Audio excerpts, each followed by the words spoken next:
ప్రతి సంవత్సరం 7 మాటలను తీసుకుని ఒకే అంశం మీద ఆ 7 మాటలను బోధించడం నేను చేస్తూ ఉన్నాను. మరి ఈ సంవత్సరం కూడా పరిశుద్ధాత్మ దేవుడు ఒక అద్భుతమైన అంశాన్ని నాకు ఇచ్చాడు. ఆ అంశం మీద ఆ 7 మాటలను మీకు నేను బోధించనయ్యున్నాను. మరి ఈ సంవత్సరం ఈ గుడ్ ఫ్రైడే దైవారాధనలో అంశాన్ని మీరు రాసుకోవచ్చు. సిలువ మాటల్లో ఆధ్యాత్మిక శక్తి, spiritual power in the 7 words of the cross. నిజమే ప్రియులారా, యేసు ప్రభు సిలువలో మనందరి కొరకు పాప ప్రాయశ్చిత్తం చేశారు. ఆ సిలువలో ఈ లోకములో మన సమృద్ధి జీవానికి, సుఖానికి, సంతోషానికి, మనశ్శాంతికి, ఆశీర్వాదాలకు వ్యతిరేకంగా ఉన్న శక్తులన్నిటినీ, ప్రతికూల శక్తులన్నిటినీ ఆయన జయించారు. పాప ప్రాయశ్చిత్తము చేయుట ద్వారా ప్రతికూల శక్తులన్నిటినీ ఆయన జయించి తద్వారా అమోఘమైన ఆశీర్వాదాలు విడుదల చేశారు. ఈ 7 మాటలు నేను ధ్యానిస్తూ ఉన్నప్పుడు ఈ 7 మాటలు కూడా ఒక అనంత ఆధ్యాత్మిక నిధి, అదొక ఐశ్వర్యం, ఆశీర్వాదాల గని. నేను అనుకుంటాను, ఈ భూలోకములో మనం జీవించినంత కాలం, ప్రభు వచ్చేంత వరకు కూడా సిలువలో ప్రభు పలికిన ఈ మాటల్లో నుండి కొత్త కొత్త ఆశీర్వాదాలు ఉబుకుతూనే ఉంటాయి. ఈ దైవారాధనలో సిలువ మాటల్లో ఆధ్యాత్మిక శక్తి, spiritual power in the 7 words of the cross. మరొక విశేషం ఏంటంటే, గతములో 7 మాటల మీద మీకు నేను బోధించినప్పుడు అన్ని ఆ అన్న మాటతోనే బోధిస్తూ వచ్చాను. ఈ గుడ్ ఫ్రైడే రోజు కూడా ఆ 7 ఆధ్యాత్మిక రకాలైన శక్తిని 7 ఆ అన్న మాటలతో నేను మీకు బోధించనయ్యున్నాను. చూడండి, దేవుని వాక్యం 1 కొరింథీ పత్రిక 1వ అధ్యాయము 18వ వచనములో యేసు ప్రభు సిలువను గూర్చిన ఒక అత్యున్నతమైన మాట. సిలువను గూర్చిన వార్త నశించుచున్న వారికి వెర్రితనము గాని, రక్షింపబడుతున్న మనకు దేవుని శక్తి. ఆ సిలువలో రక్షణ పొందిన మనకు దేవుని శక్తి ఉన్నది. అది ఆధ్యాత్మిక శక్తి, అది స్పిరిచువల్ పవర్. ఆ 7 మాటల ద్వారా ప్రియులరా 7 అత్యున్నతమైన ఆధ్యాత్మిక శక్తిని విడుదల చేశారు. ఒక్కొక్క మాట ద్వారా ఒక్కొక్క స్పిరిచువల్ పవర్. ఇవి నేను ఎందుకు బోధిస్తున్నానంటే, ఈ స్పిరిచువల్ పవర్ ను మన క్రైస్తవ జీవితాల్లో వాడుకోవాలి.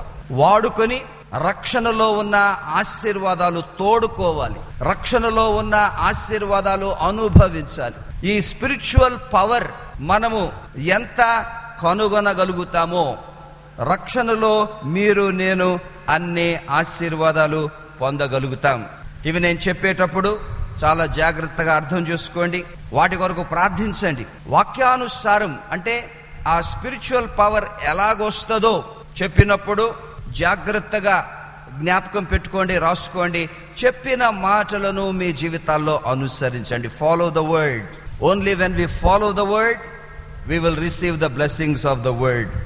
రండి ప్రియులరా, మొదటి మాటకు మనం వెళ్ళిపోదాం. లూకా సువార్త 23వ అధ్యాయం 34వ వచనం. యేసు, తండ్రి, వీరేమి చేయుచున్నారో వీరెరుగురు గనుక వీరిని క్షమించమని చెప్పెను. యేసు ప్రభు సిలువలో పలికిన ఈ మొదటి మాట ద్వారా వినండి, అవిరోధం అను ఆధ్యాత్మిక శక్తిని విడుదల చేశారు. ఆతో స్టార్ట్ అవుతున్నది అవిరోధం.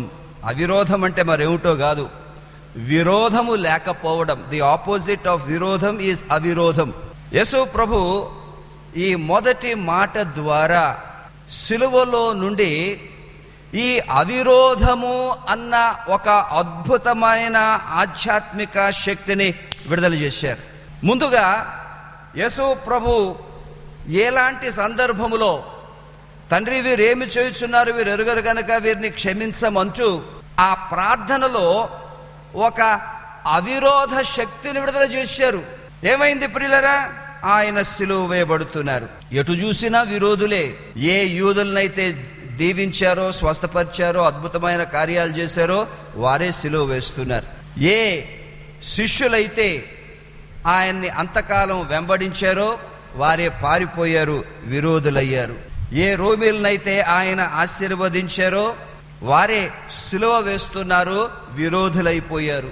ఇక సిలువలో ఉన్న ఆ మొదటి దొంగ అందరికన్నా భయంకరమైన విరోధి అయిపోయి యేసు ప్రభువును అనరాని మాటలన్నీ అని ఆ చివరి గడియల్లో కూడా యేసు ప్రభు హృదయాన్ని గాయపరిచి ఎటు చూసినా ఎక్కడ చూసినా విరోధమే.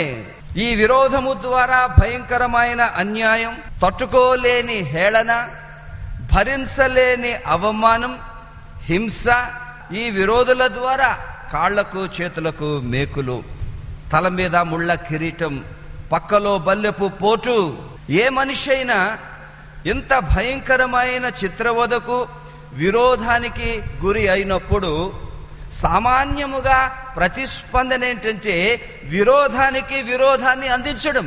కానీ ఆ సిలువ మాటలో యేసు ప్రభు అంటున్నారు, తండ్రి వీరు ఏమి చేయుచున్నారో వీరు ఎరుగరు గనుక వీరిని క్షమించము.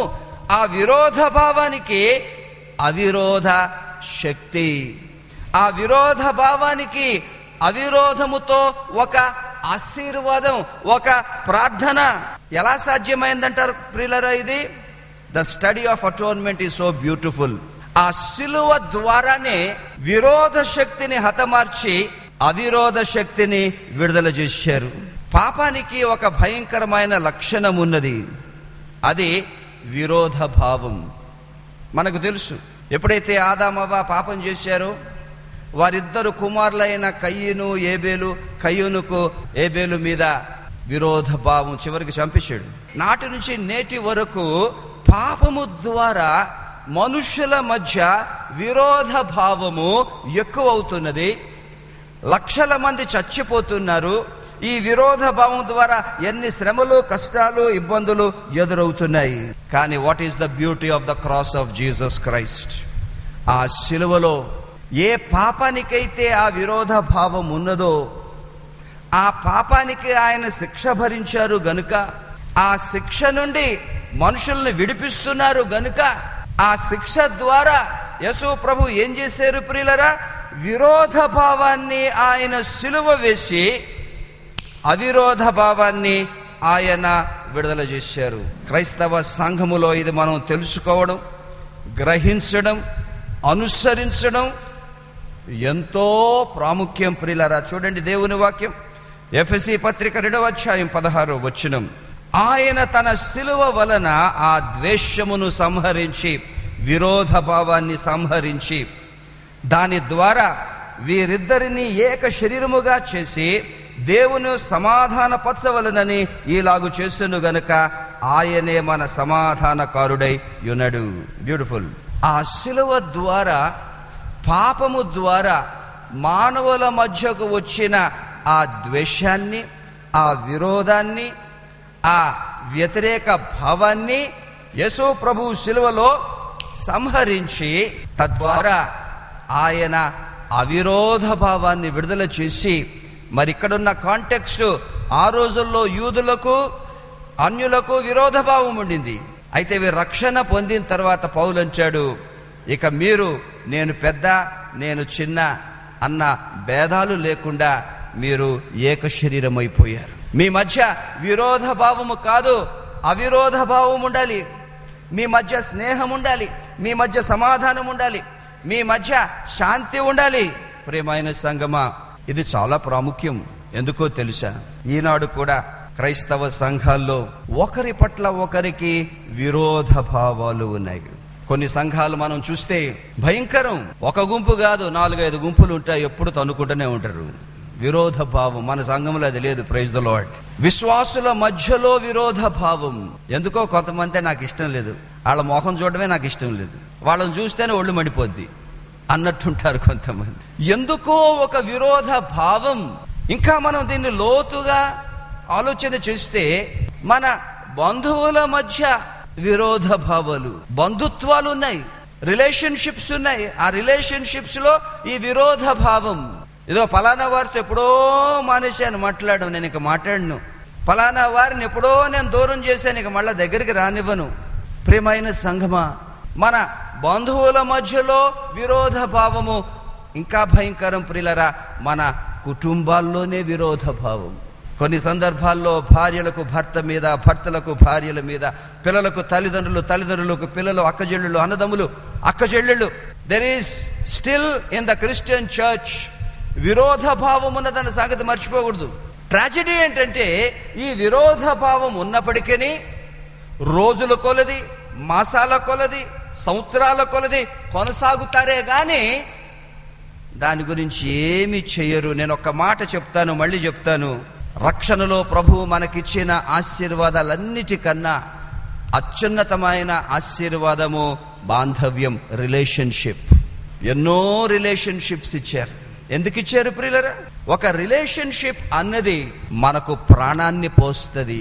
రిలేషన్షిప్స్ ద్వారా మనము దీవెనలు పొందుతాం, ప్రాణాన్ని పోసుకుంటాం, సమృద్ధి జీవాన్ని పొందుతాం.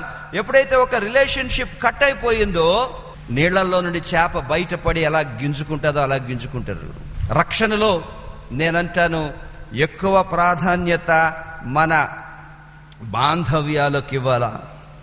నిజమే, బాధ పెడతారు, కష్టపెడతారు, అన్యాయం చేస్తారు, అనరాని మాటలు అంటారు, చాలా విసిగిస్తారు. ఇంకా తట్టుకోలేక ఏం చేస్తాం? ఇంకా నీకు నాకు ఇంతే సంగతులు అంటాం. కానీ ఈ ఉదయం సిలువలో నుండి యేసు ప్రభువు పలికిన ఆ మొదటి మాట ద్వారా మనం నేర్చుకుంటున్నాం. ఈ లోకములో ఎవరైనా యేసు ప్రభువు కన్నా ఎక్కువ బాధ పడిన వ్యక్తి ఉంటాడా? ఉండడు. He faced maximum torture, maximum pain, maximum insult on the cross. But look at the beauty of that atonement.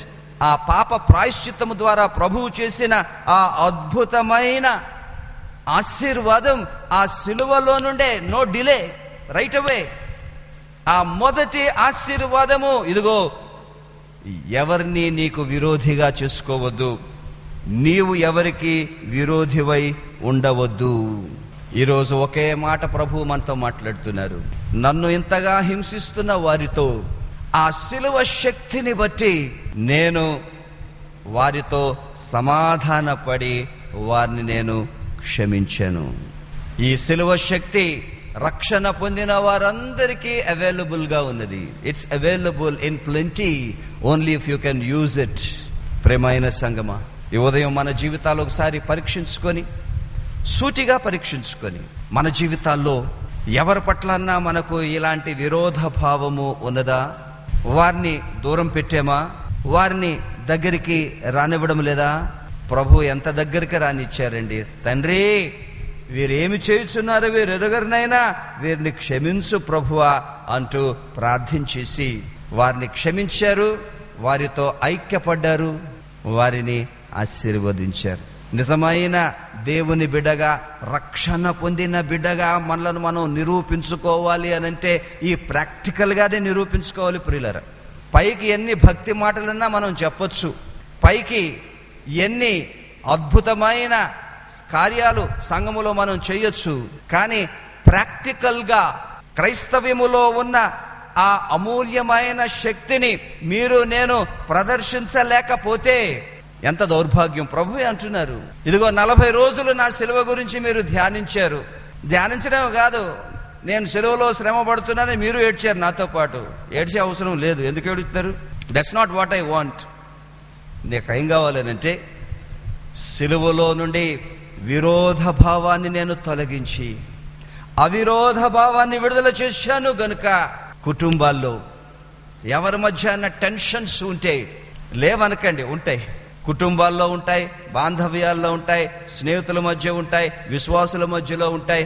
ఎందుకో పలానా వాడంటే నాకు పడదు, సారీ, అలాంటి భావాలు పెట్టుకోకుండా ఈ ఉదయం మనం ప్రార్థన చేద్దాం. యేసయ్య, అవిరోధ ఆధ్యాత్మిక శక్తి, ఇట్స్ ఏ స్పిరిచువల్ పవర్ నాకివ్వు నైనా అని మనం ప్రార్థన చేద్దాం. ప్రభు ఏం చేయమంటున్నారు చూడండి. లూకాసు వార్త 6వ అధ్యాయం 27వ వచనం. వినుచున్న మీతో నేను చెప్పునదేమనగా, మీ శత్రువులను ప్రేమించుడి, మిమ్మును ద్వేషించు వారికి మేలు చేయుడి, మిమ్మును శపించు వారిని దీవించుడి, మిమ్మును బాధించు వారి కొరకు ప్రార్థన చేయుడి. 4 మాటలు అంటున్నారు ప్రియులరా ఈరోజు సూటిగా అందరితో. ముందుగా వారిని క్షమించండి. నంబర్ 2, వారిని ప్రేమించండి. నంబర్ 3, వారికి మేలు చేయండి. నంబర్ 4, వారిని దీవించండి. నంబర్ 5, వారి కొరకు ప్రార్థించండి. బ్యూటిఫుల్. నేను నిజంగా రక్షణ పొందిన వ్యక్తిని, ఆ రక్షణ నాకున్నదని నేను నిరూపించుకుంటా. I want to prove that I'm a saved person. ఆ రకంగా ఆ రక్షణ ఉన్నదని మనం నిరూపించుకోవాలనంటే ఈ లూకా 6:27 5 పనులు: క్షమించాలి, అట్టి వారిని ప్రేమించాలి, అట్టి వారికి మేలు చేయాలి, అట్టి వారిని దీవించాలి, అట్టి వారి కొరకు ప్రార్థన చేయాలి.